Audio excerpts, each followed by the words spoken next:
और युवा सम्मेलन का बीड़ा उठाया, तहे दिल से उनका धन्यवाद, शुक्रिया। आज के मुख्य अतिथि युवा एमएलए आदमपुर से भव्य जी बिश्नोई, अखिल भारतीय बिश्नोई महासभा के अध्यक्ष देवेंद्र जी बूढ़िया, भाई सोम प्रकाश जी, रूपाराम जी, मेरे समधी और यहीं के जन्मे जाए डॉक्टर प्रवीण बिश्नोई जो डायरेक्टर क्लिनिक्स हैं,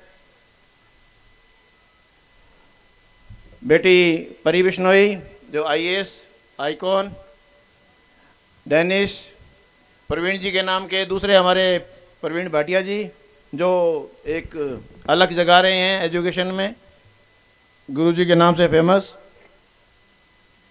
भाई श्याम सुंदर जी, भांजी मेरी अनु बिश्नोई डिप्टी एसपी रायसी नगर, युवा कवि अशोक जी, इस प्रांगण में उपस्थित इलाके के मेरे साथी गण, मातृशक्ति व नन्ही मुन्नी बच्चियां, जो कि एक आने वाले समय में मैं मानता हूं कि इस समाज की और देश की बागडोर आपके हाथ में होगी। और आज का अगर युवा सम्मेलन आपके लिए रखा गया है और यहाँ आपको मोटिवेशन मिलता है तो इससे बड़ी बात नहीं हो सकती। जैसा कि प्रेम सुख जी ने कहा, भव्य जी आप युवा हो, आपको इलाके की बागडोर मिली है, समाज की बागडोर आपको विरासत में मिली है और एक टीम का निर्माण आप कर, मेरा ये मानना है कि यदि समाज को इस नशे की जो बुराई हमारे को जो लील रही है इस इलाके में, क्योंकि मैं गंगानगर इस इलाके में मेरा संयोग बहुत पहले से रहा है। सीमा सुरक्षा बल में असिस्टेंट कमांडेंट के तौर पर खाजूवाला का नाम था, लेकिन बंदली से लेकर सगी तक का गरसना और आंवला का एरिया 2 साल तक मैंने यहाँ सेवा दी, देश सेवा की। बतौर डिप्टी एसपी मैं सूरतगढ़ 1 साल सीओ रहा और एडिशनल एसपी के तौर पर 3 साल लगातार रायसी नगर में यहाँ पर मैंने सेवा दी। तो ये इस बेल्ट में जो है मैंने महसूस किया कि नशे की जो प्रवृत्ति है वो युवाओं में बढ़ती जा रही है। दूसरे समाज में देखते थे, लेकिन अब बिश्नोई समाज में भी ये जो है प्रवृत्ति बहुत ज़्यादा जगह जगह हरियाणा में, गाँव में एक ये गोलियाँ चल गई हैं और युवा कई जगह इसकी गिरफ्त में आए हैं, नशा भी करने लगे हैं और व्यापार भी करने लगे हैं, जो कि एनडीपीएस में बहुत बड़ा जघन्य अपराध है, जिसमें 10-15 साल की सज़ा है और 20-20 लाख रुपए का जुर्माना भी होता है। ज़िंदगी तबाह हो जाती है। लेकिन पता नहीं क्या ऐसा ये कल्ट चला है, गलत लोगों को हमने जो है हमारा आइडल मान लिया है और उनको जो है हम फॉलो करने की जो है उस पर फिराक में आ गए हैं। कुएँ में भांग पड़ी है, मेरा कहना नहीं चाहिए, नेगेटिविटी नहीं आनी चाहिए, लेकिन अलग अलग समाजों में मैं देखता हूं कि उनके पीछे जो है ब्लड डोनेशन कैंप लगने लग गए हैं और हमारे रोल मॉडल चेंज हो रहे हैं, जबकि रोल मॉडल आपके सामने समाज में जो बैठे हैं मंच पर वो भी हैं और ऐसे लोग भी हैं जिन्होंने अपने मेहनत से अपनी बलबूते पे जो है समाज में कुछ मुकाम हासिल किए हैं। बच्चियां बैठी हैं, मेरा आज का मकसद आपको मोटिवेशनल कुछ बातें बताने का है जो अनुभव हमने किया है, जो मेरे व्यक्तिगत अनुभव, इनके अनुभव को मैं साझा करते हुए आपको कुछ कहना चाहूंगा।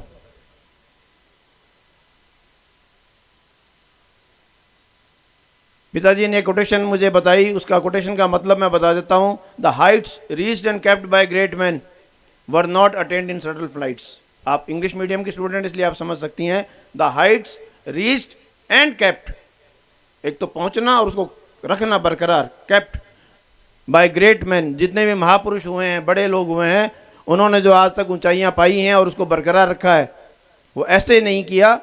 While their companions were sleeping they were toiling up in the midnight. उनके जो साथी हैं जब सो रहे होते थे वो रात भर पूरी उसमें मेहनत करते थे और उस मेहनत के चलते उन्होंने वो ऊंचाइयां छुई हैं। इसीलिए कहते हैं कि महापुरुषों की जीवनियाँ पढ़नी चाहिए। उस महापुरुष की जीवनी पढ़ने से हमें बहुत ही उनके बारे में पता लगता है कि वो किस बैकग्राउंड से आए थे और उस बैकग्राउंड से निकलकर उन्होंने उस ऊंचाई को छुआ है। वो हमारे लिए एक मोटिवेशन का काम करती है। सबसे बड़ी जो बात है वो मैं आपको बताना चाहूँगा, पॉजिटिव एटीट्यूड। पॉजिटिव एटीट्यूड कैसे आएगा? Convert your I can't into I can. Convert your I can't into I can and later on you will say I did. अपने कि मैं ये नहीं कर सकता को समझाइए और उसको मजबूत करिए कि नहीं मैं ये कर सकता हूं या कर सकती हूं, और बाद में आप परी की तरह कहोगे कि मैंने कर लिया। ये आपका एक मोटिवेशन होना चाहिए, ये एक पॉजिटिविटी आपके अंदर होनी चाहिए। आपकी जिंदगी में सफलताएं भी आएंगी और निराशाएं भी बहुत आएंगी, असफलताएं बहुत आएंगी। आपके सामने आज मैं खड़ा हूं, आपको सफलता दिख रही है, लेकिन मेरे बैकग्राउंड में जो असफलताएं हैं वो आपको नहीं पता है। मैंने 4 बार आर्मी के लिए सीडीएस दिया था, चारों बार मेरा सिलेक्शन नहीं हुआ, इंटरव्यू तक जाके आया हूं। लास्ट में मेरे पिताजी ने मुझे एक ही चीज कही कि बेटा तेरी जिंदगी में कहीं और अच्छा लिखा हुआ है, लेकिन ये हिंदुस्तान की आर्मी का लॉस है कि तेरे जैसे आदमी को उन्होंने एज अफसर सेलेक्ट नहीं किया। मेरी बहनें दोनों 77 और 79 में एमबीबीएस डॉक्टर बन गई थी। हमने भी मेडिकल ली, 2 बार मेडिकल का भी दिया, डॉक्टर नहीं बना, फेल। लेकिन जो एक बच्ची कह रही थी ना सिफारिश और ये और वो, ऐसा कुछ नहीं है। अगर आप मेहनत करते हो वो जगह आपके लिए लिखी हुई है, बनी हुई है। आप किसी की जगह नहीं ले रहे हो, आप अपनी जगह ले रहे हो। आप अपनी जगह पे जाके बैठ रहे हो, वो जगह आपके लिए बनी हुई है। मैंने बीएसएफ में असिस्टेंट कमांडेंट का ऑल इंडिया लेवल का एग्जाम दिया और मेरिट में 10वां स्थान प्राप्त करके 89 में मैं assistant commandant direct entry select हुआ। हिंदुस्तान में बिश्नोई समाज में पहला अफसर हूं डायरेक्ट एंट्री में जाने वाला। लेकिन एक एग्जाम मैंने और भी दिया हरियाणा में, और आप ताजुब करोगे, हरियाणा फॉरेस्ट सर्विस में डिस्ट्रिक्ट फॉरेस्ट ऑफिसर के लिए इंटरव्यू तक पहुंचा। इंटरव्यू में कितने लेने थे? 3 सीट थी, 3 लेने थे और इंटरव्यू में बुलाए 6 जने। बुलाए तो 9 थे, एक का इंडियन फॉरेस्ट सर्विस में हो गया, वो नहीं आया, 2 को हाइट और चेस्ट में निकाल दिया। आप कहते हो ना सिफारिश। उस टाइम के चेयरमैन बिश्नोई थे और कैंडिडेट अकेला बिश्नोई में था, मेरा सिलेक्शन नहीं हुआ था। लेकिन जब मैंने राजस्थान के आरएस के एग्जाम देने शुरू किए, मैं किसी की व्यवस्था पे सवाल नहीं उठाता, लेकिन यहां पर जब मैंने एग्जाम दिए तो मुझे यहां की निष्पक्षता में हरियाणा का होने के बावजूद राजस्थान में सिलेक्ट हुआ हूं एज आरपीएस और मेरिट में सिलेक्ट हुआ। हम सिस्टम को दोष नहीं दे सकते, किस्मत में जो लिखा होता है वो मिलता है। यहां पर मैंने पहला एग्जाम दिया, मेरा सिलेक्शन नहीं हुआ। दूसरा एग्जाम दिया, मैंने कोचिंग ली, तैयारी की, मेरा मेरिट में नहीं था, लेकिन रीशफलिंग में सिलेक्शन हुआ। तीसरी बार, हर बार मेरे 5% इंक्रीज हुए और तीसरी बार मैं मेरिट में सिलेक्शन हुआ। मेरे पिताजी मेरे गाइड थे।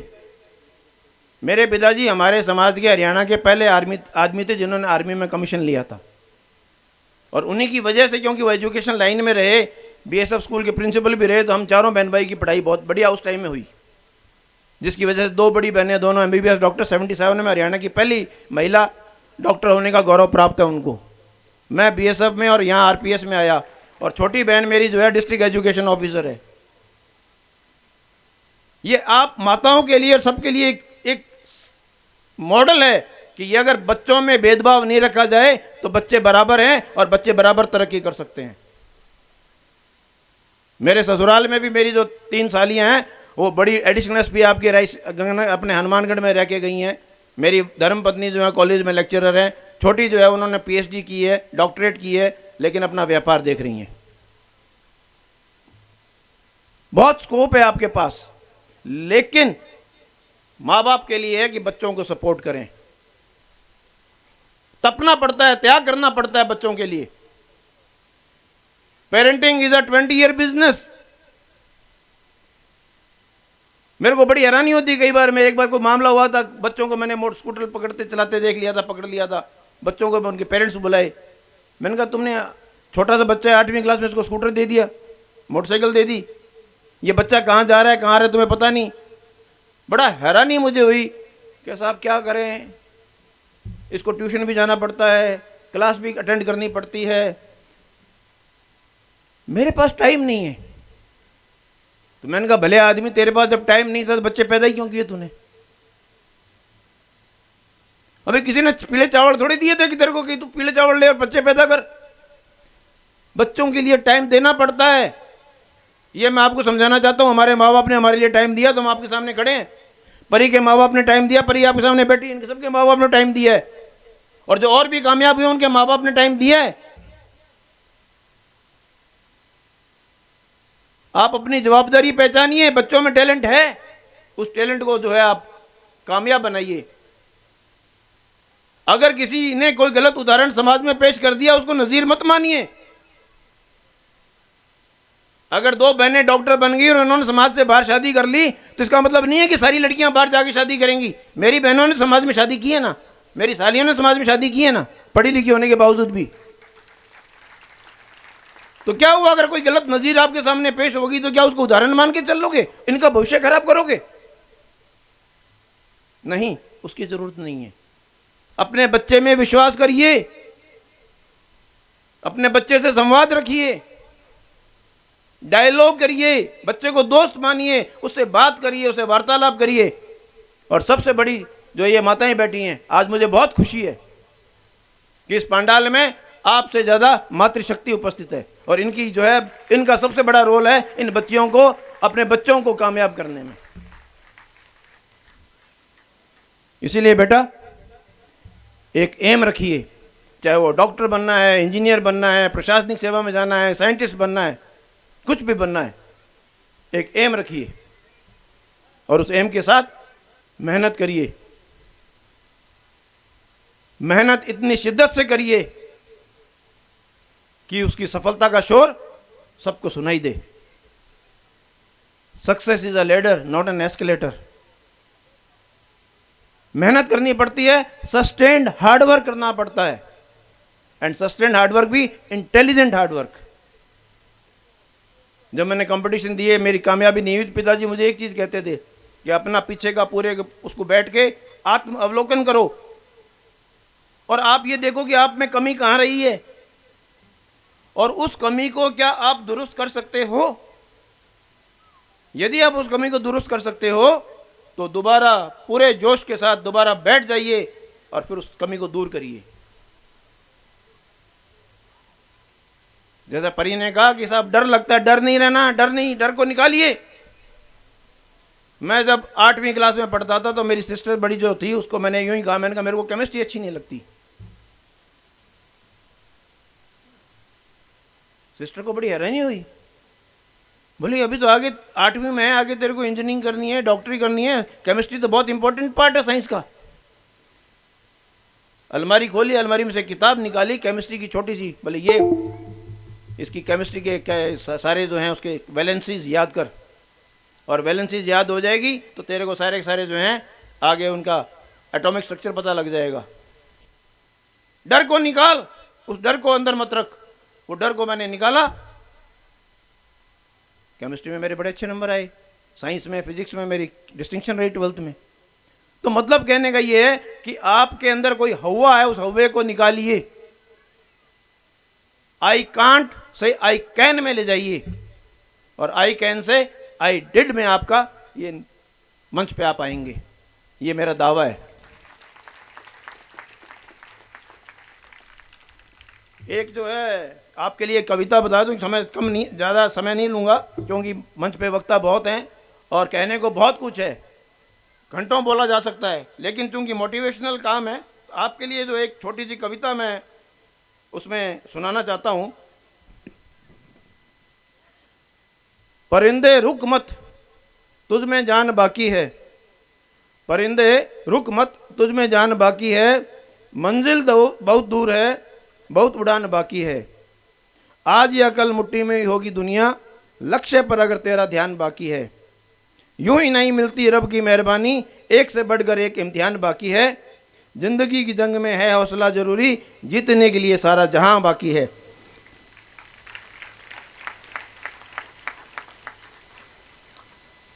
दूसरा तो गुरु जी यूं कहे कि खावे सिंह की बाजरी बजाओ बिंगी हाजरी। अभी वो भ्रष्टाचार निरोधक ब्यूरो में बैठे हैं तो थोड़ी बहुत महंगो आया इतनी भीड़ में माना मौको कद मिला था लोग मिलोड़ा। भाई आपको पता है कि मैं भ्रष्टाचार निरोधक ब्यूरो में सेवा दे रहा हूं और हमारा मकसद है कि समाज में जो ये व्याप्त है भ्रष्टाचार इसको समाप्त करना। ये हमारी इस व्यवस्था पर एक कलंक है। ये कह रही है ना, एक बच्ची ने सवाल दिया कि इतने कोर्ट में मुकदमे लंबित क्यों हैं। उसका एक कारण बेटा भ्रष्टाचार भी है। यदि भ्रष्टाचार समाप्त होता है तो इसमें हर व्यवस्था में सुधार होगा, स्ट्रीमलाइन होगी, काम ऑटोमेटिक होगा। हमें किसी के दरवाजे पर भीख नहीं मांगनी होगी, हमें किसी के दरवाजे पर नौरे नहीं निकालने होंगे। आज कोई फाइल मेरे टेबल पर आई तो फाइल टेबल से शाम को वापस क्यों नहीं निकलनी चाहिए। ऐसा मैं क्या काम कर रहा हूं कि वो फाइल को मैं जो है आज का आज नहीं निपटा सकता। और सरकार मुझे तनख्वाह दे रही है ना, बहुत अच्छी दे रही है।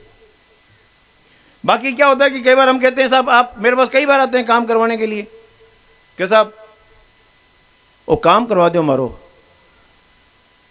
तो मैं भी कहेगा साहब फलानो इतना रुपया मांगे, मैं मांगे तो ले आओ, मैं तो टेप दे दिया था ना, अभी रिकॉर्ड करा दिया 2 मिनट लागा कि ना साहब बिंगा टाबर रोल जी।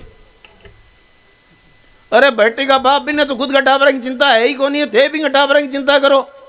अरे बिंगा टाबर पालने वास्ते सरकार भी तनख्वाह देने लाग रही है नहीं। जब मैंने बीएसएफ ज्वाइन की थी असिस्टेंट कमांडेंट क्लास 1 जॉब में, उन दिनों 80-90 में मेरे को 3000 रुपये मिलते थे और आज कट कुटा के मेरे को 2.25 लाख मिलते हैं। रोटी तो भाई गेहूं की खावा, रोज को रोज तो वो गए नहीं, बादाम को हलवो भी कौन करीजे, किचन को खर्चो भी टाइम 20,000 होना लो, अभी 40,000 हो क्यों लो। बाकी खर्चों के है, गुटको खाओ नहीं, दारू पियो नहीं, बीड़ी पियो नहीं, रोटी के अलावा। तो सरकार तो घनी देने लाग रही है और उसमें मैं उम्मीद करूं कि नहीं ये काम तो मैं इतने में करूंगा। क्यों करूंगा भाई, सरकार ने इस काम के लिए थोड़ा रखा है आपको। इसलिए कह रहा हूं कि आपको ये जो मन में गादड़ो बड़ोड़ो नहीं कैसा आप के करा नहीं, अगर आप मजबूती के साथ खड़े हो जाओ कि नहीं रिश्वत देना भी पाप है, लेने वाला तो दोषी है, देने वाला भी उतना ही दोषी है। आप किसी का हक मार के ले रहे हो इसलिए आप रिश्वत दे रहे हो।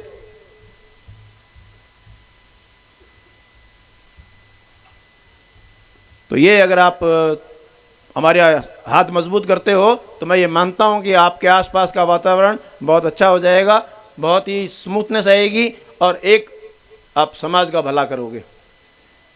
डाबला समिति का मैं तहे दिल से धन्यवाद, शुक्रगुजार कि आपने मुझे बुलाया, सम्मानित किया, आप सबसे मिलने का मौका मिला, रूबरू होने का मौका मिला।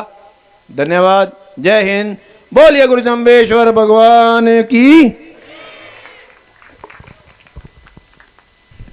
Good afternoon sir.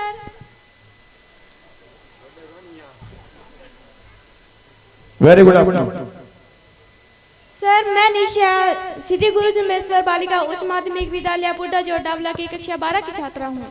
सर, मेरा आपसे क्वेश्चन यह है कि हमें बॉलीवुड में दिखाया जाता है कि अधिकतर मामलों में आपराधिक। सर, मेरा आपसे क्वेश्चन यह है कि हमें बॉलीवुड में दिखाया जाता है कि हर आपराधिक मामलों में कहीं ना कहीं पुलिस का हाथ होता है और हाँ बोलो पुलिस का हाथ होता है और हमारी यही धारणा बन गई है कि अधिकतर मामले उच्च न्यायालय में पेश नहीं किए जाते हैं, उन्हें पुलिस स्टेशन में निपटा दिया जाता है, जिससे अपराधी अपने अंजाम तक नहीं पहुंच पाता है। सर, क्या ये सत्य है? आपके क्या विचार है? बैठो बेटा। हिंदुस्तान में केवल 2 ही चीजें ऐसी हैं जिन पे आदमी कोई भी कमेंट कर सकता है, एक तो महात्मा गांधी और दूसरी हिंदुस्तान की पुलिस। अगर बेटा आपको क्राइम देखना है तो अभी दृश्यम 2 फिल्म आई है, वो देख लेना, पहले दृश्यम 1 भी आई थी। पुलिस का कहीं रोल नहीं था, पुलिस से ज्यादा शातिर आदमी था वो।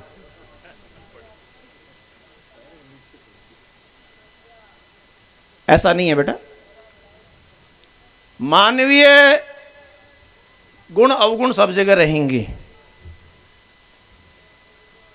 पांचों उंगलियां बराबर नहीं होती, बिल्कुल मानता हूं। अगर पुलिस वाले दूध के धुले हों तो हम उनको करप्शन में, भ्रष्टाचार में नहीं पकड़े हैं, वो भी पकड़ में आते हैं। ह्यूमन फैक्टर जहां भी होगा, लालच जहां भी होगा, वो इस सिस्टम को खराब करेगा। और इस पुलिस को खराब कौन करता है? हम ही करते हैं ना। आज कोई मुकदमा दर्ज हो गया तो मुकदमा दर्ज होने के बाद हिंदुस्तान में दो ही बातें सुनाई देती हैं। जिसने मुकदमा दर्ज करवाया है वो तो कहता है कि साहब मुझे तो न्याय चाहिए। न्याय क्या चाहिए? कि सबको फांसी टांग दो। उसको एक ही डेफिनेशन है कि मुझे न्याय चाहिए, न्याय में सबको फांसी टांग दो। उससे नीचे तो मुझे मंजूर ही नहीं है, क्योंकि मुकदमा मैंने करवाया है। वो राजीनामे की बात ही नहीं करता। और जिस पे मुकदमा दर्ज होता है वो कहे साहब मेरे को बचाओ, जैसे तैसे मेरे इस मामले को सुलटाओ, वो राजीनामे की बात करता है। और वही आदमी अगर मुकदमा दर्ज करा दे तो वो भी यही कहेगा कि फांसी टांग दो। न्याय पुलिस का काम केवल और केवल अनुसंधान करना है। लॉ एंड ऑर्डर एक अलग फैक्टर है, वो अलग व्यवस्था, उसमें बात नहीं करूंगा। आपका सवाल केवल और केवल इन्वेस्टिगेशन से है। आपने मुकदमा दर्ज करवाया, आपके मुकदमे पे मैं अनुसंधान कर रहा हूं। उस अनुसंधान में मेरा काम गवाही संकलन करना है, गवाही क्रिएट करना मेरा काम नहीं। जो आप मुझे मानते हो कि साहब सारी गवाही मैं करूं, आपके पास गवाही नहीं है, गवाह आपको लाने हैं, मौका मुझे बनाना है, वो अलग बात है। सर्कमस्टेंशियल एविडेंस मौके से उठानी है, आप गवाही लाओगे। अब आपके गवाह पलट जाते हैं, उसमें मैं क्या करूं?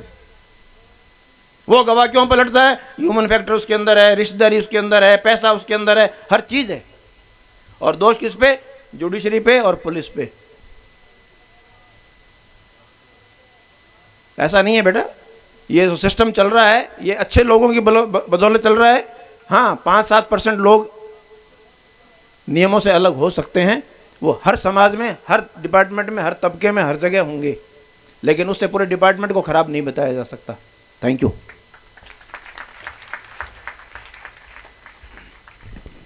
बहुत बहुत धन्यवाद